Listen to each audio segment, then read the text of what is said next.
All right, good morning, my friends. Welcome back. As you can tell, it is very sunny out here in Central Florida. The sun is right in my eye line. So, if it looks like I'm squinting, that's the reason why. The ideal circumstances for recording a video is when the sun's more or less above you, but I take what I can get. I try to strike while the iron's hot, because I never know when I can get the opportunity to do what I need to do. And that's kind of what I want to talk to you about today. Are you doing what you think you need to do, what you want to do? Are you searching for meaning? Are you able to find it? Do you know what it would look like if it crossed your path? We all want some significance to the everyday actions that we take. We'd like to think that when we get to the end of our life, it counted for something and it made a difference in someone else's life, perhaps a great number of people's lives. And that's why we daydream about the person that we would be if we were as completely fulfilled as we would like to be. But we run into a few snags with that. One is we may not know exactly what that is we want to do. We haven't pinned it down. Another reason might be we might feel unqualified to carry out the actions that are called upon us if we should move in that direction. And the risk that you run with that is you might suffer from the imposter syndrome, where you actually do begin to take action and you think to yourself, I don't really think that I should be the one talking about this or doing this or presenting this in whatever fashion that we do. And it's very, very tricky. And if you're not careful, that will mess with your head. You may feel like you don't have the financial resources or the education to do what you want to do. There are all sorts of problems. I mean, time might be an issue. If you want to write a book, if you want to pursue a second career, turn a hobby into a career, whatever it is, we all want meaning. And meaning really can be found much more simply than what we might expect. And I don't want to dive into that so much, but what I want to focus on here is perhaps there is something you would love to aspire to. And I know I've talked about this a number of times. And I don't want it to sound like, I don't want to sound like a broken record. I don't think I do, because I try to come at it from different angles. I don't think you can really talk about this stuff too much. Everything worth talking about is worth revisiting. And I think that if you hear what I've got to say today, I think it'll help a lot. That's why I would appreciate it if you would leave a comment down below after you get through listening to this video all the way through and give me your thoughts. Tell me if this has helped shed some light on something maybe I haven't thought of. Okay, here's a little story I want to share with you. Listen very carefully, because this may be the very thing that you needed to hear today. Okay? All right. In the early 1950s, an American minister named Norman Vincent Peale was writing a self-help book. He'd been reading it to his wife, Ruth, every night, but he wasn't happy with how it was coming out. She said she liked it. He thought she was just being nice. At one point, Norman became so discouraged that he threw the book away and forbade Ruth from taking it out of the trash. Ruth complied with his demand in that she didn't remove the manuscript from the trash. Instead, she took the entire trash can to her husband's publisher. He removed the manuscript and read it, and liked it as much as she did. The book went on to sell 5 million copies. Perhaps you've heard of it. It's called The Power of Positive Thinking. I think there are some very ironic things about this story. Number one, this part's not so ironic, but I'm sure you've heard of Norman Vincent Peale. You may have never read anything of his. I certainly haven't. But know who he is quite well because my parents read his books and I've heard him talked about quite often.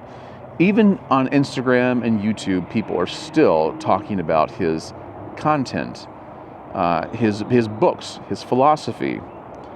And it's really hard to escape the shadow of the man, at least, even if you've never picked up a book of his. You may not even know what he looks like. But his beliefs, his philosophy, his writings have permeated our culture in a way almost like nothing else has, except maybe the Bible. The power of positive thinking, as we speak of it, even today, pretty much goes back to Norman Vincent Peale. Now, he's certainly not the originator of his thoughts, but he certainly gets a lot of credit for helping a lot of people. What's interesting is he did not get here. He did not get to where he was, his level of his success, his ambition, his aspirations, without some support.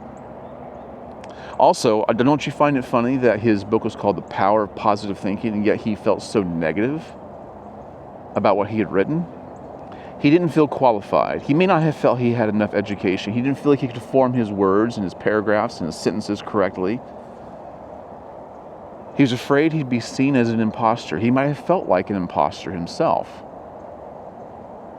He did take action, and he threw it away. How many times have we done that? How many times have we started something in order to get from point A to point Z, and somewhere along the way, we've stopped because something has interrupted us? It might have been our own self-disbelief.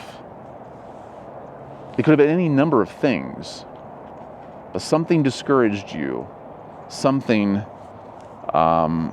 really brought you down. It might have just been yourself. Norman Vincent Peale was doing this to himself. He wasn't getting feedback from other people telling him that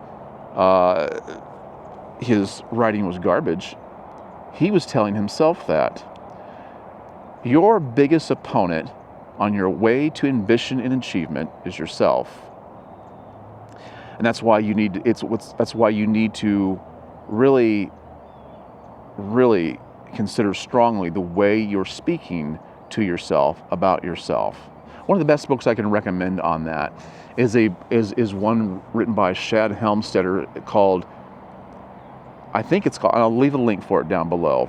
I might be a little mistaken on the title because it's been years since I've read it, but it made a big difference in my life. How to Speak When You Talk to Yourself. I think that's what it's called. But look at the description down below and you'll find out. Fantastic book. But we are our biggest opponent. We suffer from imposter syndrome. We suffer from the belief that we're not good enough, that we're not educated enough, that we don't have enough time, that we don't have enough resources. And even if his wife Ruth had not encouraged him or stood in the gap for him, his work still would have been good enough. It helps if we have a support system, but we don't all have that. Don't wait for your support system to show up because it may never happen. Lucky for him, he had somebody there, standing in the gap for him. But you may not have that. Take action anyway. Start making strides toward in the direction that you want to go. And even though you might feel like you're underqualified, you're going to learn things along the way. Don't wait until you think that you've got everything figured out. Figure it out as you go, and by the time you get there, you still may not feel like you're the right guy, but something will click, and God may have a reason for using you. If we always waited until we had everything lined up, we would do absolutely nothing. Okay? So every day when you get up, think about what it is you want to do and do just a little bit. Do just a little something. Just something. I don't care how minor it is. I don't care how small it is. Just take a baby step in the direction that you want to go, and stop listening to the voices in your head that are telling you that you're not the right person for this. Just keep moving, okay? I hope that's helped. If that means something to you. I mean, you know how many... Listen, I love doing this. I love making YouTube videos that I hope will help somebody someday. Sometimes I look at the number of views I have or the numbers of subscribers. Sometimes I feel discouraged. Sometimes I look, or sometimes I compare myself to others and I feel discouraged. Sometimes I have issues that crop up in my life that make me feel like I'm not that great of a person. I shouldn't be talking about these things.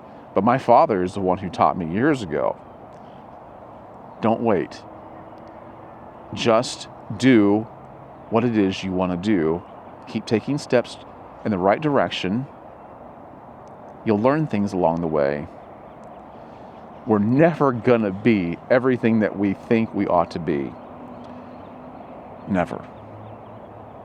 And that's why you can't sit on your hands. Okay, guys, I hope that's helped. I hope that's meant something to you. Let me know if it has. Subscribe to this channel if you haven't done so already. Share this with somebody else that might need to hear it. You might know somebody else right now that's really struggling with this, and they could use a good word. Pass it on. Okay? All right. I appreciate you giving me the time to talk, and I hope you've listened well. All right, guys. I'll catch you on the next one. In the meantime, be wise.